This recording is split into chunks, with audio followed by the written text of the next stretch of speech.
ഇന്നലെ നാട്ടിലെ ഒരു പ്രസിദ്ധനായിട്ടുള്ള മദ്ദളം വിദ്വാന്റെ മരണ ചടങ്ങുമായി ബന്ധപ്പെട്ട് പങ്കെടുക്കുകയുണ്ടായി. അപ്പൊ ആ ചടങ്ങിലേക്ക് നാട്ടിലെ ഒറ്റുവിധം എല്ലാ ആളുകളും ഒഴുകിയെത്തി.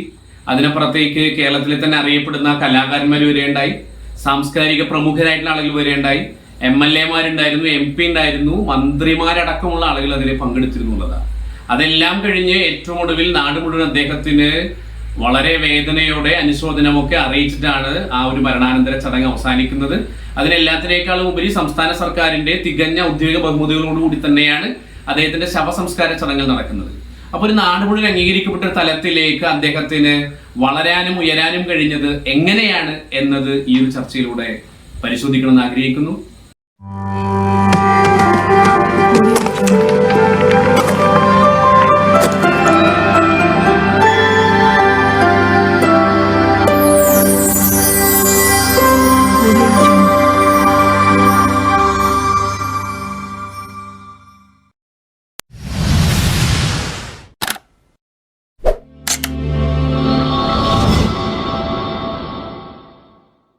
നമസ്കാരം, വിനോജ് മാഷ് VC ടോക്സിന്റെ പുതിയ വർത്തമാനത്തിലേക്ക് എൻ്റെ പ്രിയപ്പെട്ട കൂട്ടുകാർക്ക് ഹൃദയം നിറഞ്ഞ സ്വാഗതം. കഴിഞ്ഞ ദിവസം നമ്മളൊരു കരിയറിലേക്ക് പോകുന്ന ആളുകളെ സംബന്ധിച്ചും പുതിയ കോഴ്സ് സെലക്ട് ചെയ്യുന്ന തിരഞ്ഞെടുക്കുന്ന ആളുകളെ സംബന്ധിച്ചും ആദ്യം ശ്രദ്ധിക്കേണ്ട കാര്യങ്ങളെ പറ്റിയുള്ള വിശദീകരണമാണ് നടത്തിയിരുന്നത്. ഇന്ന് അതിന്റെ തുടർച്ചയാണ്. കഴിഞ്ഞ ദിവസം നമ്മൾ മൾട്ടിപ്പിൾ ഇന്റലിജൻസിന്റെ ബുദ്ധിശക്തിയുടെ ബഹുമുഖ തലത്തെ പറ്റിയാണ് ചർച്ച ചെയ്തതെങ്കിൽ ഇന്ന് നമ്മൾ ഓരോ ആളുകളും പുതിയൊരു കരിയർ തേടി സഞ്ചരിക്കുമ്പോൾ, പുതിയൊരു കോഴ്സിലേക്ക് സഞ്ചരിക്കുമ്പോൾ ശ്രദ്ധിക്കേണ്ട മറ്റു ചില കാര്യങ്ങൾ കൂടിയുണ്ട്. അതിലെ പ്രധാനപ്പെട്ട ചില കാര്യങ്ങൾ എന്ന് പറയുന്നത്, ഒന്ന് പേഴ്സണാലിറ്റിയാണ്, മറ്റൊന്ന് നമ്മളുടെ സ്പെഷ്യൽ ആപ്റ്റിറ്റ്യൂഡ് ആണ്, മറ്റൊന്ന് നമ്മളുടെ ഫിസിക്കാണ്, നമ്മളുടെ സെക്സ് ആണ്, ഏറ്റവും ഒടുവിൽ വളരെ പ്രധാനപ്പെട്ട നമ്മുടെ ഇൻട്രസ്റ്റ് ആണ്.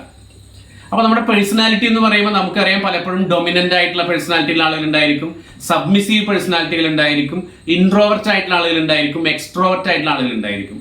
ഇപ്പൊ ഇൻട്രോവർട്ട് എന്ന് പറയുന്ന അന്തർമുഖ സ്വഭാവമുള്ള ആളുകൾക്ക് ഇപ്പൊ കമ്പ്യൂട്ടർ റിലേറ്റഡ് ആയിട്ടുള്ള കുറെ ജോലികളുണ്ട്. ഇപ്പൊ ഡാറ്റ അനലിസ്റ്റിനെ പോലെ, അല്ലെങ്കിൽ ഫിനാൻഷ്യൽ അനലിസ്റ്റിനെ പോലെ, അക്കൗണ്ടന്റിനെ പോലെ, അല്ലെങ്കിൽ ഒരു ഗ്രാഫിക് ഡിസൈനറെ പോലെ ആ ഒരു രീതിയിലേക്കുള്ള ജോലികളൊക്കെ കൂടുതലും ഈ പറയുന്ന ഇൻട്രോവർട്ട് ആയിട്ടുള്ള ആളുകൾക്ക് ഏറ്റവും നന്നായി ചെയ്യാൻ വേണ്ടി കഴിയും എന്നുള്ളത്. ഇതിനപ്പുറത്തേക്കുണ്ട് ബുക്ക് കീപ്പറിനെ പോലെ, അങ്ങനെ അങ്ങനെ ഒരുപാടുണ്ട്. എന്നാൽ ഒരു എക്സ്ട്രോവർട്ട് ആയിട്ടുള്ള ആളുകൾ, അവർക്ക് ഇന്റർ പേഴ്സണൽ റിലേഷൻഷിപ്പ് കൂടുതലുള്ള ആളുകളായിരിക്കും. ഇപ്പൊ ഒരു ടീച്ചർ ആയിട്ടുള്ള ആള്, അല്ലെങ്കിൽ ഒരു ലോയർ ആയിട്ടുള്ള ആള്, അല്ലെങ്കിൽ ഒരു ജേർണലിസ്റ്റ് ആയിട്ടുള്ള ആള്, അപ്പൊ ഇവരൊക്കെ കൂടുതൽ എക്സ്ട്രോവർട്ട് പേഴ്സണാലിറ്റി ഉള്ള ആളുകളാണ് ഈ ഒരു തലത്തിൽ നന്നായി ശോഭിക്കാൻ വേണ്ടി കഴിയുക. അപ്പൊ ഇവിടെ ഇത്തരം നമ്മുടെ പേഴ്സണാലിറ്റി സ്വഭാവങ്ങളെ പരിശോധിച്ചുകൊണ്ടായിരിക്കണം നമ്മൾ നമ്മളുടെ കരിയർ തീരുമാനിക്കേണ്ടത്, അല്ലെങ്കിൽ പുതിയ കോഴ്സ് തെരഞ്ഞെടുക്കേണ്ടത്.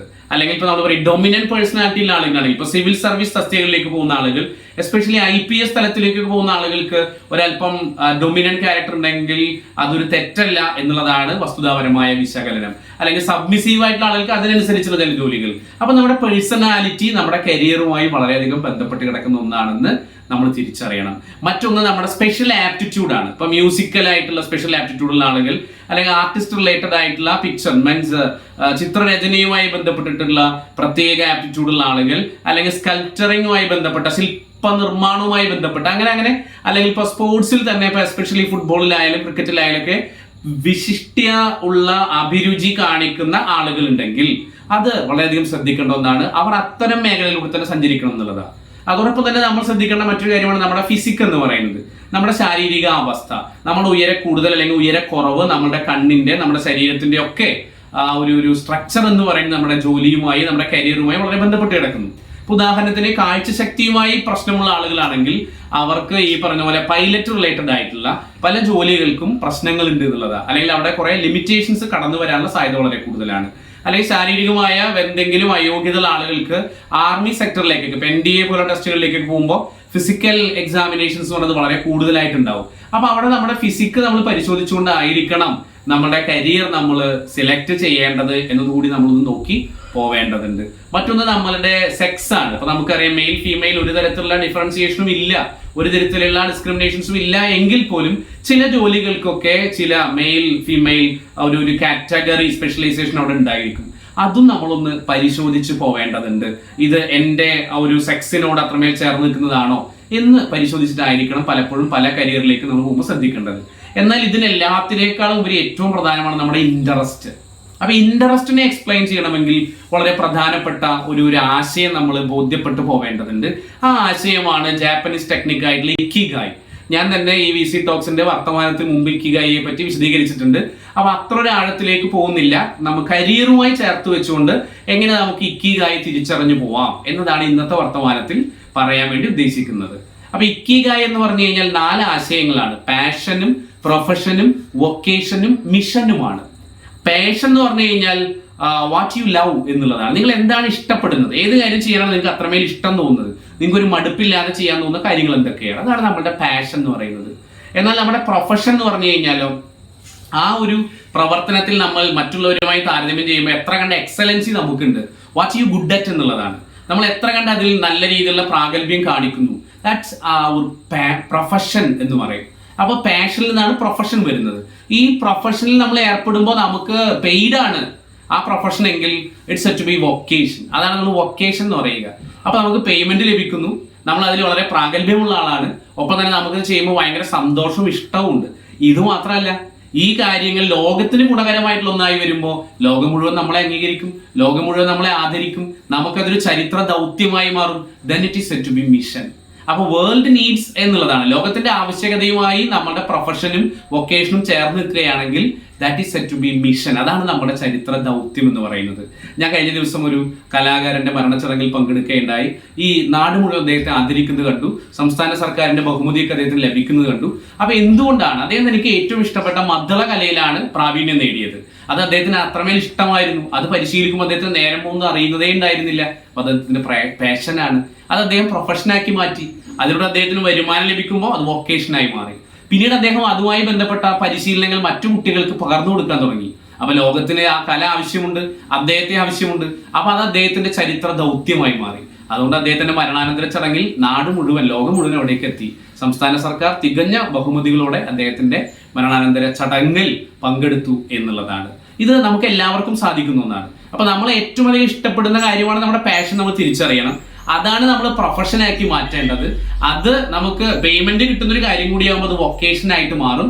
അത് ലോകത്തിന് ഗുണകരമായിട്ടുള്ള ഒന്നാണെങ്കിലോ നമുക്കത് നമ്മുടെ മിഷനായി പറയാം, ദൗത്യമായി പറയാം. അപ്പൊ നമുക്ക് ഒരിക്കലും നമ്മുടെ കരിയറിൽ ഒരു സന്തോഷമില്ലാത്ത അവസ്ഥ രൂപപ്പെടില്ല, സംതൃപ്തി ഇല്ലാത്ത അവസ്ഥ ഉണ്ടാവില്ല. നമുക്ക് ഭയങ്കര അധികം സന്തോഷത്തോടു കൂടി, ഭയങ്കര ഇൻട്രസ്റ്റോടു കൂടി ആ ജോലി ചെയ്യാനും അത് നമുക്ക് ആജീവനാന്തം തുടരാനും വേണ്ടി കഴിയും എന്നുള്ളതാണ്. അല്ലെങ്കിലാണ് പലപ്പോഴും നമ്മൾ കരിയറൊക്കെ മാറി മാറി മാറി പലരും പോകുന്ന സാഹചര്യങ്ങളൊക്കെ രൂപപ്പെടുന്നത്. ഞാനൊരു ഉദാഹരണം പറയും. ഇപ്പൊ ഒരു കുട്ടിക്ക് കൃഷിയോട് ഭയങ്കര താല്പര്യമുണ്ട്, അവന് ഭയങ്കര സന്തോഷമുണ്ട് പാടത്തേക്ക് ഇറങ്ങുമ്പോൾ, അല്ലെങ്കിൽ ഒരു തൈ നടുമ്പോഴൊക്കെ ഭയങ്കര ഇഷ്ടമാണ്. അപ്പോൾ അവന് അഗ്രികൾച്ചർ റിലേറ്റഡ് ആയിട്ടുള്ള കാര്യങ്ങളോട് ഭയങ്കര താല്പര്യമാണ്. അപ്പോൾ അവൻ പറഞ്ഞു, അച്ഛാ എനിക്ക് ഒരു കർഷകനായി മാറണം. അപ്പൊ അച്ഛനാണെങ്കിലോ ഇവനെ എന്താക്കണം എന്നറിയാം, ഒരു IT സെക്ടറിലേക്ക് കൊണ്ടുപോകണം. അപ്പൊ അദ്ദേഹത്തിന് അത് മനസ്സിലായി. കാരണം ഇവന് IT യിലും ചെറിയൊരു കഴിവുകളൊക്കെ ഉണ്ട്, അല്ലെങ്കിൽ കമ്പ്യൂട്ടർ ചെയ്യാനും അറിയാം. പക്ഷെ ഇവന് കൂടുതൽ സന്തോഷം കൃഷിയില്ല. അപ്പൊ ഇവനെ കർഷകനായി വിടാൻ വേണ്ടി അച്ഛൻ ഉദ്ദേശിച്ചില്ല. അച്ഛൻ എന്ത് ചെയ്തു അറിയോ, ഇവനെ +2 കഴിഞ്ഞ് പതിയെ നമ്മളുടെ അഗ്രികൾച്ചറൽ എഞ്ചിനീയറിംഗ് എന്ന് പറയുന്ന ഒരു തലത്തിലേക്ക് കൊണ്ടുപോയി എന്നുള്ളതാണ്. എന്ന് വെച്ച് കഴിഞ്ഞാൽ ഇവനെ താല്പര്യമുള്ള അഗ്രികൾച്ചറിനെ എഞ്ചിനീയറിംഗുമായി ഇന്റഗ്രേറ്റ് ചെയ്തു. അപ്പൊ അദ്ദേഹത്തിന് അവിടെ പുതിയ കുറെ കാര്യങ്ങൾ തന്റെ മകന് കാണിച്ചു കൊടുക്കാൻ വേണ്ടി കഴിഞ്ഞു. അവനത് സന്തോഷത്തോടെ ചെയ്യാൻ വേണ്ടി കഴിഞ്ഞു. അപ്പൊ അവന് പാഷനുള്ളൊരു തലത്തെ അവന്റെ പ്രൊഫഷനാക്കി മാറ്റി. അവൻ ആ ഒരു അഗ്രികൾച്ചറൽ എഞ്ചിനീയറായി മാറിയപ്പോൾ അവന് നല്ല പേയ്മെന്റും, അവൻ പെയ്ഡായി, നന്നായി കിട്ടാൻ തുടങ്ങി.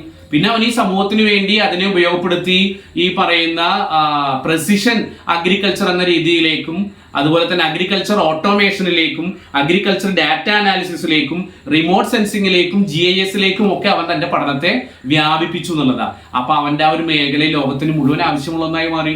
നോക്കൂ എത്ര രസകരമായിട്ടാണ് കൃഷിയോട് ആപ്റ്റിറ്റ്യൂഡുള്ള, കൃഷിയോട് പാഷനുള്ള ഒരു കുട്ടി മാറിയത്. എത്ര രസകരമായിട്ടാണ്. അപ്പൊ അതിനെ രസകരമായി ഇന്റഗ്രേറ്റ് ചെയ്യിപ്പിക്കാൻ, യുക്തിപരമായി ഇന്റഗ്രേറ്റ് ചെയ്യിപ്പിക്കാൻ അവരുടെ രക്ഷിതാക്കൾക്ക് കഴിഞ്ഞു എന്നുള്ളതാണ്. പ്രിയപ്പെട്ടവരെ, അപ്പൊ നമ്മൾ തിരിച്ചറിയേണ്ടത് നമ്മുടെ മക്കളുടെ പാഷനെ പ്രൊഫഷനാക്കി മാറ്റിക്കൊടുക്കാൻ, വൊക്കേഷനാക്കി മാറ്റിക്കൊടുക്കാൻ, അത് അവരുടെ ചരിത്ര ദൗത്യമായി മിഷനാക്കി മാറ്റിക്കൊടുക്കാൻ നമുക്ക് അവരോടൊപ്പം ചേർന്ന് നിൽക്കാം. ഇതാണ് ഇന്നത്തെ വർത്തമാനം. അപ്പൊ പുതിയ കരിയറിലേക്ക് നമ്മൾ സഞ്ചരിക്കുമ്പോൾ, പുതിയ കോഴ്സിലേക്ക് സഞ്ചരിക്കുമ്പോൾ ഇത്തരം കാര്യങ്ങളൊക്കെ എൻ്റെ പ്രിയപ്പെട്ടവരുടെ ശ്രദ്ധയിലേക്ക് ഒന്ന് കൊണ്ടുവരുന്നതിന് വേണ്ടിയാണ് ഇത്തരം വർത്തമാനത്തെ ഉപയോഗപ്പെടുത്തുന്നത്.